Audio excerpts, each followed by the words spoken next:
Pada kesempatan kali ini, kami dari kelompok 2 mata kuliah pemodelan sistem medis akan menjelaskan mengenai model dari renal medula dan action potential. Kelompok kami terdiri dari saya sendiri, Hendiko, lalu ada Felicia dan Maulana. Pada renal medula, topik-topik yang akan dibahas meliputi anatomi dan fisiologi dari ginjal, model daripada ginjal tersebut, diagram dari struktur modelnya, dan beberapa prinsip formulasi matematika untuk struktur tubular. Yang pertama untuk anatomi dari ginjal. Seperti yang sudah diketahui bahwa ginjal terdiri dari 3 bagian, yaitu korteks, medula, dan pelvis, dengan letak paling luar korteks dan paling dalam pelvis. Lalu, selain terbagi menjadi 3 bagian, ginjal juga tersusun dari banyak struktur tubular, yaitu cortical nephrons, juxtamedullary atau JM nephrons, collecting ducts, dan vasa recta. Selanjutnya, untuk fisiologi dari ginjal. Fungsi utama dari ginjal adalah membentuk urin oleh nefron-nefron yang tadi menyusun ginjal, di mana proses tersebut terbagi menjadi 4, yaitu filtrasi, reabsorpsi, sekresi, dan ekskresi. Filtrasi dilakukan pada glomerulus atau glomerular. Pada proses ini, darah akan disaring sehingga hanya molekul-molekul kecil seperti air yang dapat lewat dan dilanjutkan ke proximal tubule. Sedangkan molekul-molekul yang berukuran relatif besar seperti protein dan sel darah akan tetap berada di dalam pembuluh darah. Proses selanjutnya yaitu reabsorpsi terjadi pada proximal tubule, di mana akan terjadi penyerapan ulang zat-zat yang masih dibutuhkan oleh tubuh dan membuang sisa-sisa seperti asam dari darah. Hasil reabsorpsi ini akan dilanjutkan ke distal tubule, di mana akan terjadi proses ekskresi, yaitu proses di mana tubuh mensekresikan ion asam atau racun-racun keluar dari tubuh, dan terakhir ekskresi di mana urin dikeluarkan dari tubuh. Ini merupakan bagian proses pembentukan urin yang lebih detail. Kemudian ini adalah diagram struktur dari model yang akan dibentuk. Dapat dilihat bahwa C-iso, CO, dan CI merupakan konsentrasi daripada zat terlarut. Jadi pada skema ini dapat dilihat bahwa fluida input pertama akan masuk ke DESC atau descending limb of the loop of Henle, lalu diteruskan ke THIL dan THAL, yaitu thick dan thin ascending limb of the loop of Henle, kemudian dilanjutkan ke tubulus distal, dan terakhir ke collecting duct.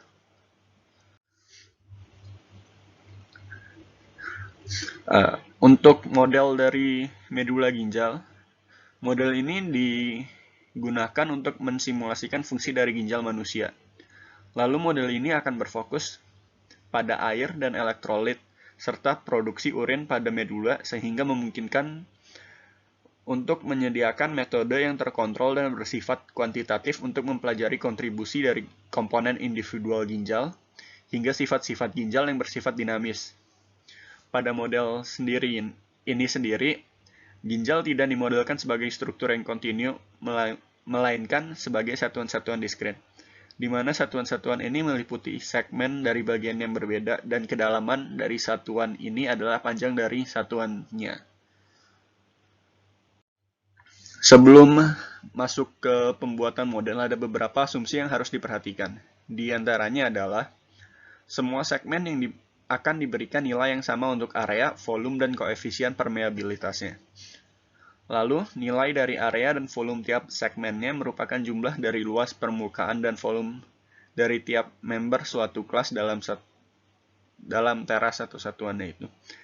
JM nephrons dikurangi menjadi 30% dari medullary tips atau setara dengan 4,5% dari keseluruhan nephrons.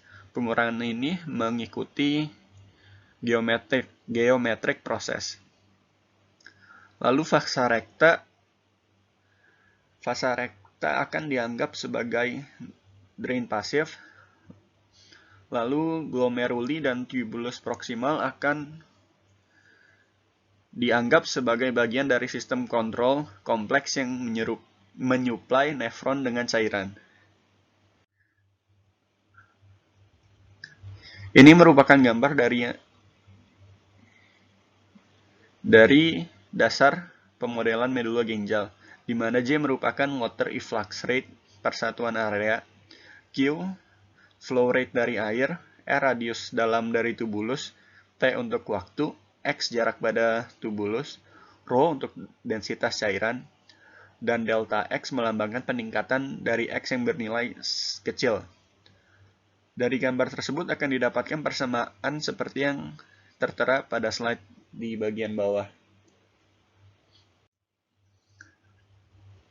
Dari persamaan awal tadi, kita asumsikan bahwa densitas air itu tetap. Dia akan terus bernilai 1,0 gram per cm kubik, sehingga akan didapatkan persamaan Q atau flow rate air dalam X dan T seperti yang tertera dalam slide. Lalu karena konsentrasi daripada larutan tidak konstan, maka tidak dapat didapatkan persamaan yang lebih simpel, sehingga persamaan untuk mass balance adalah seperti ini, di mana C sebagai konsentrasi zat terlarut dan I sebagai jenis zat terlarut. Untuk merepresentasikan struktur tubular yang beragam, nilai dari area dan volume dari tiap segmen akan ditingkatkan sejumlah dengan banyaknya tubulus dalam kelas, sehingga nilai X panjang tubulus akan dilabelkan dengan huruf N. Dan karena tadi nilai X-nya dilabelkan sebagai huruf N, persamaan untuk flow rate airnya atau Q dan persamaan mass balance akan berubah menjadi seperti yang tertera pada slide, di mana B merupakan total jumlah daripada nephrons di ginjal. Ya, sekarang saya Felicia Elvina akan membahas mengenai interstitial compartment. Jadi, interstitial compartment merupakan space antara kapiler dan sel. Nah, biasanya interstitial compartment ini dipisahkan dari interstitial space oleh sel membran. Dan untuk persamaannya itu mencakup asumsi struktur tubular yang mirip dengan persamaan sebelumnya yang sudah dibahas oleh Hendiko. Nah, pada kali ini diasumsikan bahwa hasil transfer missing dalam homogenitas di setiap teras dan terjadi aliran difusi yang tidak signifikan atau aliran massa yang tidak signifikan antar teras gitu. Nah, transfer missing itu dianggap sangat penting untuk kualitas modeling suatu cairan. Nah, untuk persamaan dari zat terlarut pada level P didapatkan rumus seperti ini, di mana Vp adalah interstitial volume saat teras P dan M adalah angka dari selisih atau perbedaan segmen di teras. Selanjutnya ada transmolar flux, yang mana diasumsikan bahwa lapisan sel yang merupakan segmen tabung bertindak sebagai membran semi permeabel dengan permeabilitas yang spesifik.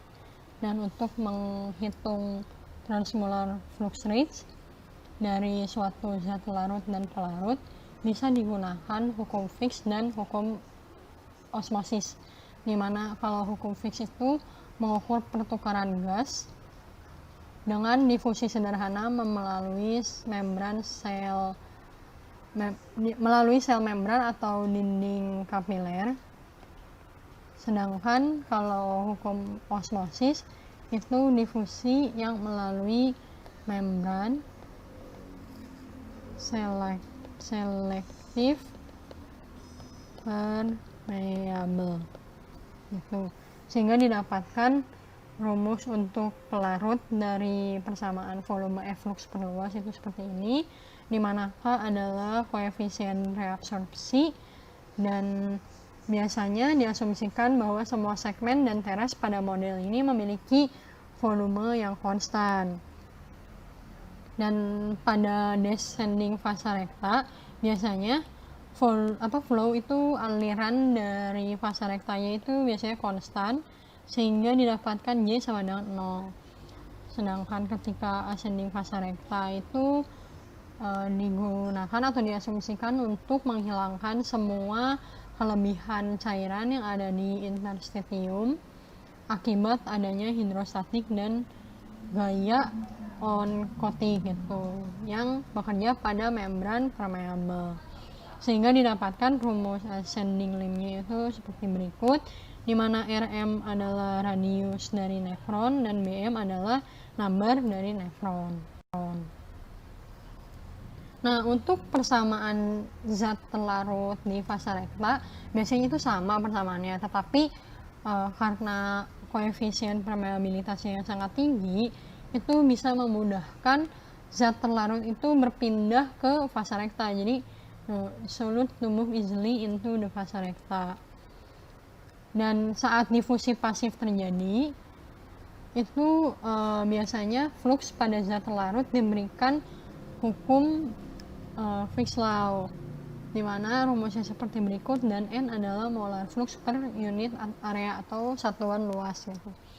Dan dimana ketika terjadi yang namanya reabsorpsi elektrolit itu di nefron itu terjadi karena adanya transport aktif yang itu diasumsikan bahwa pasif difusinya itu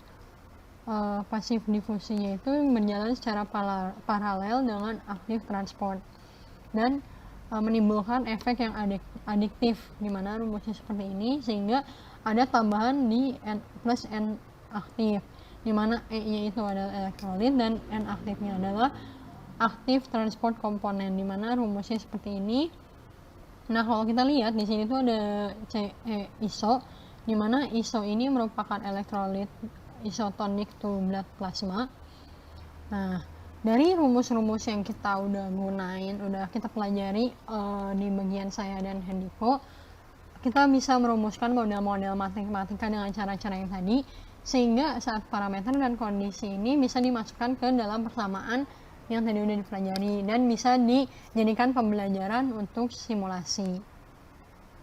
Materi selanjutnya yang akan saya bahas adalah tentang the action potential model, di mana ada 5 bahasan yang akan kita bahas. Yang pertama tentang introduction, yang kedua an electrical model of the cell membrane, yang ketiga the Hodgkin-Huxley model, potassium conductance, dan sodium conductance.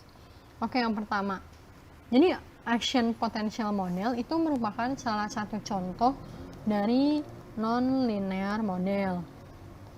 Nah, non-linear model itu mungkin kita udah tahu contoh persamaannya itu dx per dt sama dengan min cx kuadrat t ditambah bu.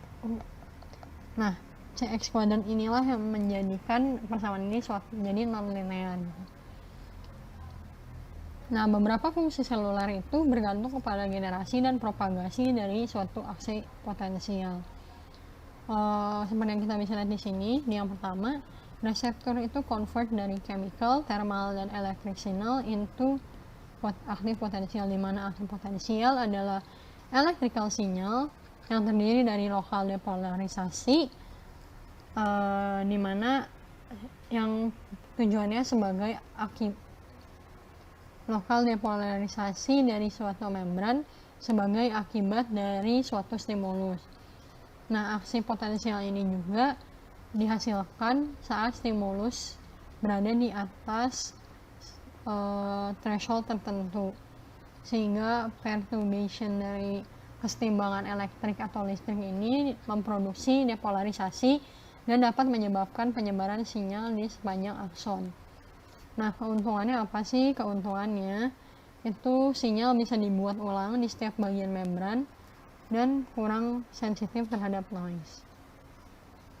Oke, bahasan yang kedua adalah an electrical model of the cell membrane. Dari struktur lipid bilayer pada membran sel, itu merupakan komponen isolasi, dan ketika istirahat terjadi, maka muncul yang adanya perbedaan potensial antara intraseluler dan ekstraseluler.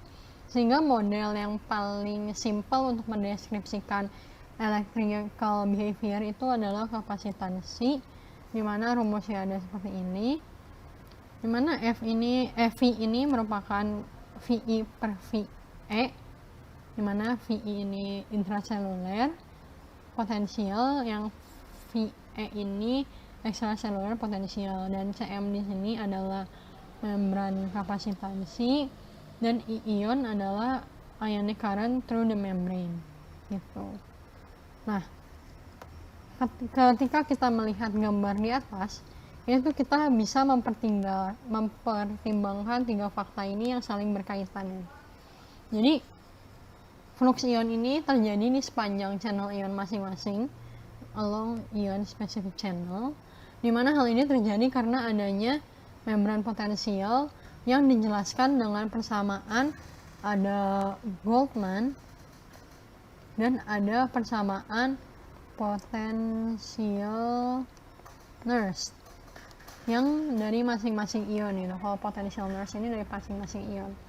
Nah, ketika saat kesetimbangan terjadi, maka adanya perbedaan konsentrasi ion yang dipertahankan oleh pompa aktif atau active pump yang menyeimbangkan antara flux pasif dari sodium dan klorin masuk ke dalam sel, sedangkan potasium itu keluar sel, sehingga didapatkan rumus seperti ini, di mana GNA, GK, dan GL adalah channel konduktansi dari masing-masing natrium, kalium, dan leakage gitu. Jadi ion yang kita pakai itu ada ion Na, Cl, dan K. Nah, selanjutnya ada yang namanya VNA, VK, dan VL itu untuk respective nurse potential, sedangkan IPAMP ini untuk active pump current, dan IAP ini IF atau apply current stimulus. Nah, bisa dilihat di sini ada 2 gambar, di mana gambar yang atas ini merupakan gambar analog elektrik dari membran sel, di mana ada 2 ketentuan, yaitu yang pertama V dari Na atau natriumnya itu harus di bawah 0, sedangkan K-nya atau potasiumnya itu harus di atas 0 gitu. Sedangkan yang bawah ini merupakan model linear valid jika arusnya itu arus kecil yang diterapkannya gitu. Makanya ini kenapa membrane voltage in response to a small current. Nah, yang terakhir ini atau materi yang terakhir yang akan saya bahas itu ada the Huxley model, di mana ini tuh merupakan model matematika yang mendeskripsikan bagaimana aksi potensial di neuron yang diinisiasi atau dipropagasikan melalui selective ion channel, dan biasanya itu ini tuh terjadi di continuous time dynamical system. Nah, untuk kali ini kita bakal lebih fokus ke sodium atau Na dan potasium atau K, dimana ini juga tidak terlalu mempertimbangkan dari aktif sodium pump. Nah, ini tuh berguna untuk menentukan potensial membran pada saat kesetimbangannya sama dengan 0 gitu. Jadi dari rumus ini ketika rumus ini dalam keadaan setimbang atau IF-nya sama dengan 0, maka didapatkan rumus seperti ini yang didapatkan dari Goldman equation dan Nernst potential. Nah, kunci dari persamaan atau model ini adalah konduktansi ion individu dari membran sel itu tidak konsisten, tetapi fungsi dari membran potensialnya yang konsisten, sehingga didapatkan rumusnya seperti ini. Nah, untuk peningkatan potensial membran, jadi kalau membran potensial yang meningkat, maka permeabilitasnya juga meningkat. Baik, kita akan melanjutkan pembahasan sebelumnya, yaitu the Huxley model. Jadi model ini mempunyai closed loop feedback system, yang dimana potensial membran adalah fungsi dari konduktansi ion yang bergantung pada potensial membran itu sendiri. Kemudian salah satu kemungkinan untuk menyelidiki sistem secara eksperimental adalah membuka si feedback loop-nya itu dengan memaintain potensial yang konstan dari waktu ke waktu. Kemudian dijelaskan terdapat teknik yang bernama voltage clamp technique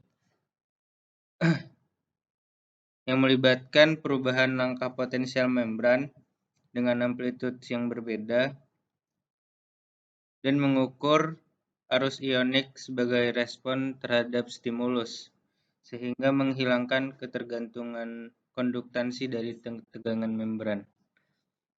Oke, lanjut. Jadi untuk mendapatkan jangka waktu konduktansi gen A dan GK sebagai fungsi dari V, perlu untuk memisahkan komponen dari ion. Jadi kita lihat di sini rumus dari ion ada INA plus IK, yang dimana INA itu merupakan K per K-1, ion 1 min ion 2. Lebih lanjut lagi, dijelaskan dalam rumus bahwa GNA adalah INA per V min VNA dan GK adalah IK per V min VK. Kemudian kita bisa lihat di sini ion adalah sama dengan INA plus IK. Di grafik kita lihat dia akan turun dulu ke bawah, kemudian ke 0 dan kemudian naik. Apabila dipisah, kita lihat IK dia langsung naik, sedangkan INA dia turun dulu dan kemudian ke 0. Jadi kita dapat lihat dari rumus-rumus sebelumnya ada beberapa grafik yang kita dapatkan.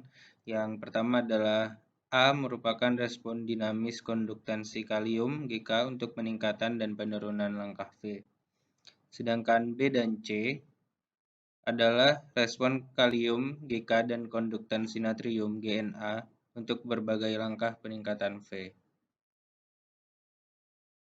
Kemudian kita lanjut ke pembahasan selanjutnya adalah potassium conductance atau konduktansi potasium.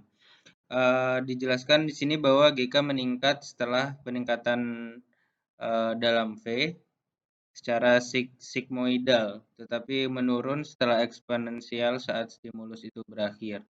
Jadi dijelaskan di sini dalam rumus GK sama dengan GK N pangkat 4. Kemudian dengan mematuhi differential equation, kita di sini sama dengan ini tau V dN per dt min N terhingga V min N sama dengan 0. Kemudian dengan memasukkan V min V sama V kurang VEQ, didapatkan rumus dN per dt sama dengan alpha N kali V kali 1 min N kurang beta N V kali N. Kemudian didapatkan juga di sini rumus tau V sendiri dapat dicari dengan rumus 1 per alpha NV plus beta NV. Sedangkan si N terhingga V dapat dicari dengan menggunakan rumus alpha V per alpha V plus beta V. Ketika V ini melebihi threshold dari yang ditentukan, maka NT akan meningkat secara eksponensial menuju nilai regimen dan mengaktifkan arus kalium. Di sini dijelaskan apabila V itu naik dari 0 ke V0, maka perhitungannya NT merupakan N V0, N terhingga V0 dikali 1 min eksponensial min T per tau N V0. Dan dengan N pangkat 4 ini merupakan sigmoidal function.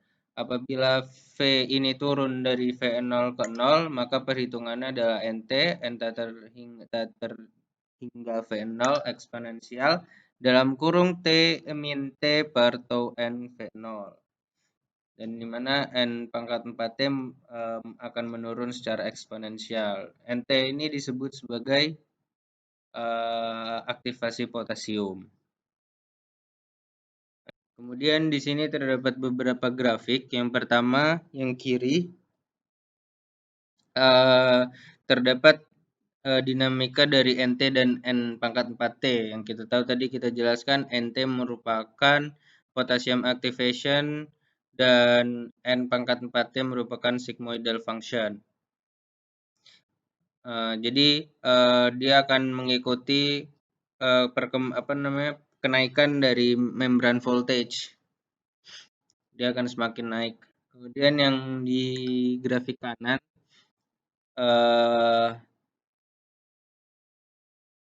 terdapat nilai alfa dan beta yang terbatas pada values.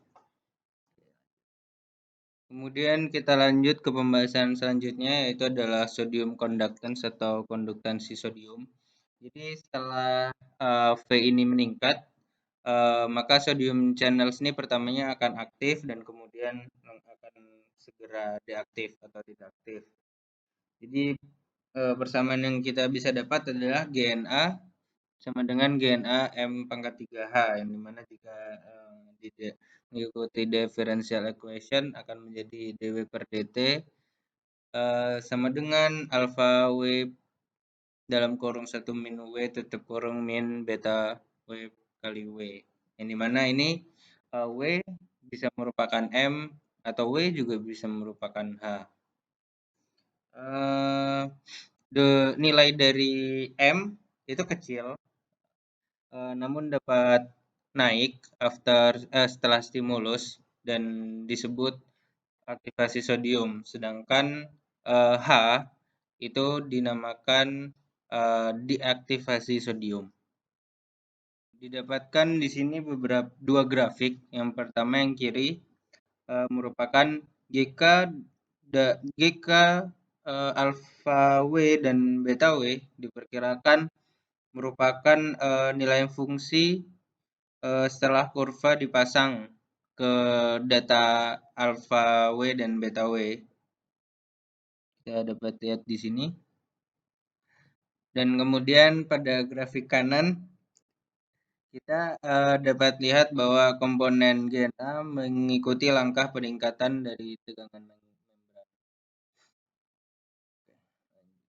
Kemudian terdapat dua grafik yang menjabarkan beberapa fungsi dari GNA dan GK. Yang pertama yang kiri adalah fungsi ini, grafik ini menjelaskan fungsi dari GNA dan GK selama potential action sama action potensial, dimana kita lihat GNA langsung naik, konduktansinya langsung naik ke atas kemudian langsung turun, sedangkan GK dia akan naik setengahnya GNA dan kemudian turun perlahan. Sedangkan di grafik kanan merupakan respon dari M, N, dan H selama action potensial. Kita dapat lihat di sini M dia akan langsung naik drastis kemudian turun, sedangkan N dia akan naik kemudian turun, sedangkan H turun baru kemudian naik.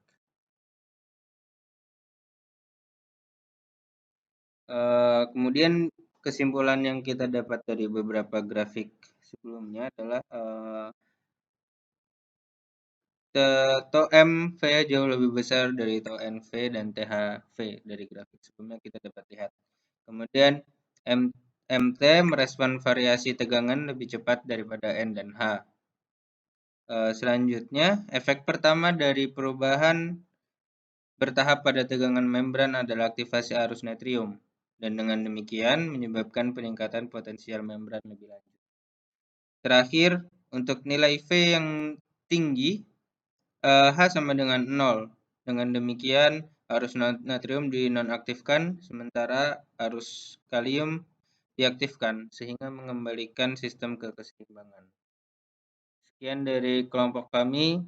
Kami mohon maaf apabila terdapat kesalahan dalam berkata, dan terima kasih.